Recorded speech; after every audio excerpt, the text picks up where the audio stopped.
ఆమె చనిపోయి 3 నెలలవుతోంది. అయ్యో పాపం గుండెపోటుతో కన్నుమూస్తుంది అనుకున్నారు. కానీ ఇప్పుడు ఊహించని ట్విస్ట్. ఆమెది సహజ మరణం కాదు, విషప్రయోగం జరిగిందన్న అనుమానాలు మొదలయ్యాయి. కుటుంబ సభ్యుల ఫిర్యాదుతో పూర్తి చేసిన డెడ్ బాడీ బయటకు తీసి పోస్టుమార్టం చేశారు పోలీసులు. అసలు ఏం జరిగింది? ఆమెది హత్యేనా? చంపాల్సిన అవసరం ఎవరికుంది?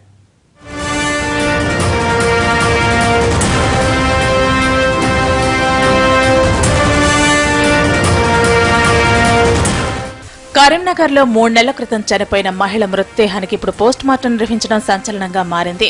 సుభాష్ నగర్ కు చెందిన అవివాహితురాలు అనితారెడ్డి అలియాస్ రేష్మా మహమ్మదీ ఏప్రిల్ 3న చనిపోయింది. గుండెపోటుతో చనిపోయిందని అంత్యక్రియలు చేసేశారు. 3 నెలలు కావడంతో అంతా మర్చిపోయారు. కానీ ఇప్పుడు కుటుంబ సభ్యులు రేష్మాది సహజ మరణం కాదని అనుమానాలు లేవనెత్తారు. దీంతో ఆమె మృతదేహాన్ని వెలికితీసి పోస్టుమార్టం నిర్వహించారు పోలీసులు. అనితారెడ్డికి గతంలో అనారోగ్య సమస్యలతో బాధపడి కోలుకున్న తర్వాత ఇస్లాం మతం స్వీకరించింది. దీంతో రేష్మా మహమ్మదీగా పేరు మార్చుకుంది. పెళ్లి చేసుకోలేదు. తన అన్న చనిపోవడంతో ఆయన కొడుకులు ఇద్దరితో పాటు మరో యువతిని చేరదీసి పెంచి పెద్ద చేసింది. తన అక్క రాజేశ్వరితో కలిసి ఉండేది. కట్టెల వ్యాపారంతో పాటు ఫైనాన్స్ బిజినెస్ కూడా చేసేది.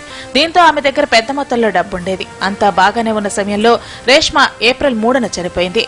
తీవ్రమైన గుండె నొప్పితో చనిపోయిందని ఆమె అక్క రాజేశ్వరి అప్పట్లో చెప్పింది. దీంతో బంధువులంతా ఆమె నమ్మిన ఇస్లాం సంప్రదాయం ప్రకారం అంత్యక్రియలు పూర్తి చేశారు. పట్టణంలోని సవరణ శ్మశాన వాటికలో ఖననం చేశారు. 3 నెలల తర్వాత రేష్మాది సహజ మరణం కాదని ఆమె దత్తపుత్రులకు అనుమానం వచ్చింది. రేష్మా చనిపోయే ముందు ₹1 కోటి వరకు డబ్బులను ఇంటికి తీసుకొచ్చినట్టు తెలుస్తోంది. ఏం జరిగిందని ఆరా తీస్తే రేష్మా మరణానికి ఒక రోజు ముందు ఇంట్లో తన అక్క రాజేశ్వరితో పెద్ద స్థాయిలో గొడవ పడినట్టు స్థానికులు చెప్పారు. ఇంట్లో సామాన్లు విసిరి కొట్టుకుంటూ గొడవ పడ్డారని తెలియడంతో హత్య కావచ్చన్న అనుమానాలు మొదలయ్యాయి. రేష్మాపై విషప్రయోగం జరిగిందని స్థానిక పోలీసులకు ఫిర్యాదు చేశారు. మమ్మల్ని అందరినీ హార్ట్ అటాక్ వచ్చిందని నమ్మించింది. కానీ అసలుకి మేము బయట చుట్టుపక్కల తెలిసి ఆ రోజు రాత్రి గొడవ జరిగింది. బాగా గొడవ జరిగింది. ఇంట్లో డబ్బులు ఉన్నాయి, ఆ డబ్బులకి ఆశపడి ఆమె చంపిందని చుట్టుపక్కల అందరూ చెప్తున్నారు. మేము హైదరాబాద్లో ఉంటాం. సడన్ గా ఇంటికి వచ్చిన అదే రోజు చనిపోయిందని ఫోన్ వస్తే మేము ఇంటికి వచ్చేసాం. మాకు అనుమానం వాళ్ళ అక్క పైన, అనితారెడ్డి వాళ్ళ అక్క పేరు రాజేశ్వరి వాళ్ళ పైన అనుమానం. మాకు ఏదైనా పర్సనల్ విషయాలన్నీ ప్రతి ఒక్కటి చెప్పేది. వాళ్ళ ఇంట్లో డబ్బు ఉందని గత 15 రోజుల నుంచి ఇంట్లో లొల్లి అవుతుంది. ఆ లొల్లి వల్ల మరి వాళ్ళ అక్క ఏం చేసింది, వాళ్ళ ఎర్లీ మార్నింగ్ నొప్పి అన్నది. ఆ నొప్పి లేదు, ఏం లేదు. వాళ్ళ అక్క ఏమో టాబ్లెట్ ఇచ్చింది, చంపేసింది అని డౌట్ వస్తుంది. వీరి ఫిర్యాదును స్వీకరించిన పోలీసులు 3 నెలల క్రితం ఖననం చేసిన రేష్మా మృతదేహాన్ని వెలికి తీశారు. టీమ్ ఆఫ్ డాక్టర్స్ ఆధ్వర్యంలో పరీక్షలను జరిపారు.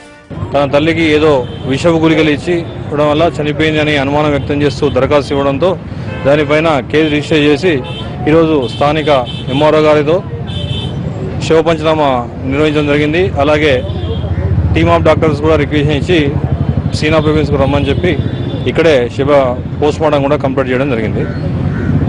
ఎఫ్ఎస్ఎల్ రిపోర్ట్ వచ్చిన తదుపరి ఈ కేసుపై తదుపరి వివరాలు తెలియగలవు.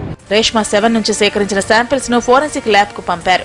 ఫోరెన్సిక్ రిపోర్ట్ అందిన తర్వాత కేసు దర్యాప్తు మొదలు కానుంది. రేష్మా గుండెపోటుతోనే చనిపోయిందా లేక విషప్రయోగం చేశారా, చంపేసి సహజ మరణంగా చిత్రీకరించారా అన్నది పోస్ట్ మార్టం రిపోర్టులో తేలనుంది.